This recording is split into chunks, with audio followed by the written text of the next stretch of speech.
This is Daily Armenia, CivilNet's daily news digest. Here's what's making headlines in Armenia today.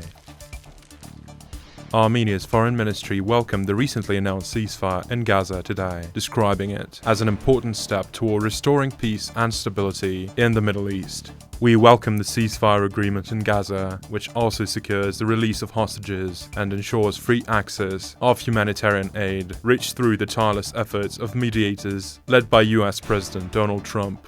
We hope this agreement will pave the way for lasting peace and stability in the Middle East, the ministry said in a statement.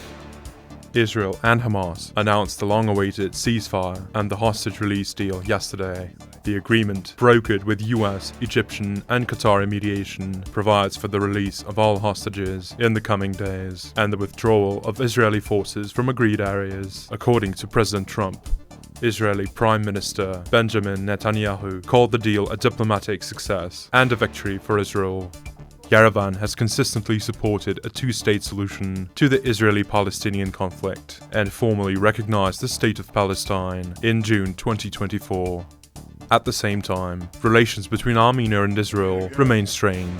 Armenian society is deeply discontent with Israel's military and political backing of Azerbaijan, including arms shipments used during the 2020 war and the 2023 ethnic cleansing in Nagorno-Karabakh. Tensions have also intensified due to growing pressure on members of Jerusalem's centuries-old Armenian community, particularly over land ownership disputes in the Armenian quarter of the Old City, raising fears that even this small stronghold of Armenian Christian heritage is being pushed out. Armenia's parliament has classified the long-awaited report on the 2020 Nagorno-Karabakh war as top secret, effectively locking it in state archives.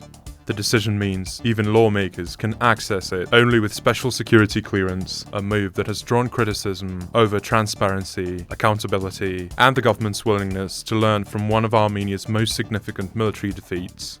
Edward Arakelian, a military analyst at the Yerevan-based Regional Center for Democracy and Security, told CivilNet that Armenia's handling of the report, with practice in other countries, where governments typically conduct open, independent reviews after wartime failures to identify mistakes, rebuild trust, and reform defense institutions. Secrecy may look safe politically, but in the long run, it is strategically dangerous. Armies and states do not reform by hiding their mistakes, they reform by acknowledging them. Countries such as Israel and the United Kingdom have made transparency a cornerstone of post-war reform.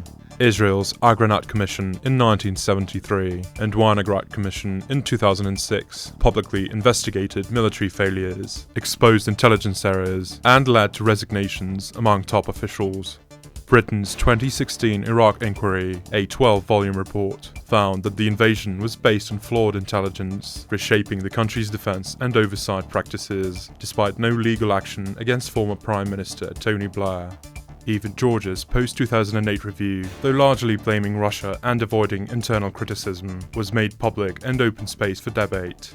Armenia's Parliamentary Commission, by contrast, conducted its 3-year investigation entirely behind closed doors. The commission, created in 2022 by the ruling Civil Contract Party, completed its work earlier this year. Parliamentary Speaker Alen Simonian has confirmed that the report would remain classified. This contradicted earlier assurances by Commission Chair Andranik Kocharyan, who had said it would be discussed in Parliament and partially published. And finally, the CivilNet number of the day is 1044. That's the number of families from Nagorno-Karabakh who have already used their state-provided housing certificates, the country's Labour and Social Affairs Ministry reported yesterday. Roughly 2,000 more families have received the certificates, but have not yet used them. The program, introduced in May 2024, offers state subsidies that allow displaced families to buy or build a home, purchase an apartment, or repay an existing mortgage. To qualify, all family members must obtain Armenian citizenship and submit an application online. The current certificates are valid through the end of 2028, though the deadline has already been extended several times and may be prolonged again if many families are unable to use them in time. And as always, please follow CivilNet for the latest news and independent reporting from our contributors on the ground here in Armenia.